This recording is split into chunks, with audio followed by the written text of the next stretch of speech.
I mean, when it comes to selling cars, does the celebrity aspect matter? I mean, for example, if you're wanting to buy a car, the fact that it's little Kim's car, does that have like a premium on top of it? Or if it's like LeBron James's car or Michael Jordan's car? Or do people not really care? It's really I just don't about really the car? think it cares. It's just really the car. I think back then people used to care, but I don't think people care now.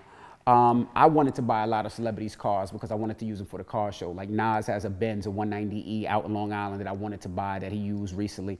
I just think it's cool I just think people don't have those artifacts. And I just think it would be pretty cool when people get to see, oh, that was LL's car in the video. That was Nas's car.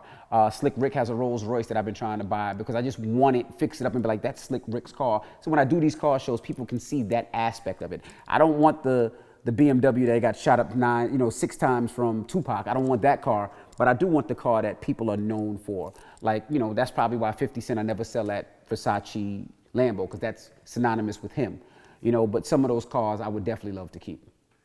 Hey man, listen, Envy, I appreciate you giving us a tour of your man. incredible garage, your incredible car collection. I learned a lot. Oh no, thank you. The prices have blown me away. Yeah. Because I just assumed that these are still used cars, but now these are actually collector's items. Yeah, what most people don't understand, people are fast to say, if you buy a car, it's a bad investment. No, it's buying the right car and knowing what you're getting that car for. A lot of my vehicles are investments, and if anything ever goes wrong or if I want to get rid of them, I will make money off of them. And I tell people that you just have to know what you're buying, do your homework, do your research.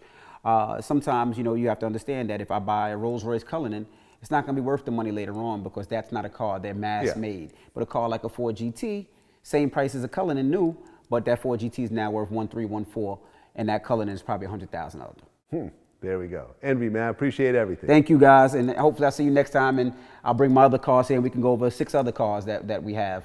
How many cars do you have in your collection total that you own yourself? I own about 16 cars. 16 cars. 16 cars. So do you have some sort of special insurance policy? Because I'm assuming it's not 16 separate policies. Is there some sort of group? Because you're not driving them all at once. So. No, well, the way that it works is some of the cars have regular insurance, meaning you drive it daily, and then some of them have kind of like occasional insurance, like you drive it a couple of times a year. For instance, that E30 M3, I don't drive it that much, so it has insurance that you drive it very rarely to car shows, car meets, and things like that. And then some of the cars, like my G-Wagon I have insurance because I use it every day. So it depends on insurance, and all insurance companies have it. Some people use Haggerty, some people use State Farm, some people use Geico, and I go with whatever is the best insurance. Okay, 16 cars. Is that the most cars you've ever owned at one time? During the pandemic, I had 19. 19 cars. 19 cars. Okay. 19 cars. Is there a number where you feel is too much?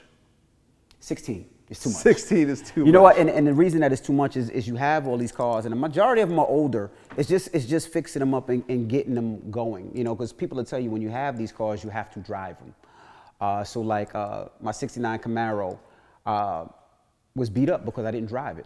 So it's being fixed because it doesn't drive. So I try to drive the cars a little bit, even if I'm taking the kids to things. So, E30 M3, the G-Wagon convertible, the Urus, the SF90, the Pista, those are both Ferraris. What else? I have a 296 convertible, Rolls Royce Cullinan, G63. I'm trying to go through the cars.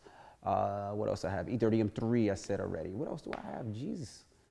You can't remember all I your can't cars. remember. I can't remember all the cars. Because you see certain people like Jerry Seinfeld has like 100 cars. Jay Leno has like 100 cars. I mean, who, in terms of people that who has the most number of cars? The most number of cars has to be Jay Leno. Jay Leno. You know him personally? No, I don't. Okay. How many cars do you have? I don't know, but I know Jay Leno has a shit ton of cars, and his warehouse is amazing. Jay Leno has, and he has a little bit of everything. He has old, he has new, he has old Rolls Royces, old BMWs.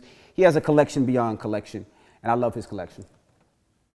I looked it up. He has over 180 cars and 160 motorcycles. That's crazy. That's crazy. That's insane.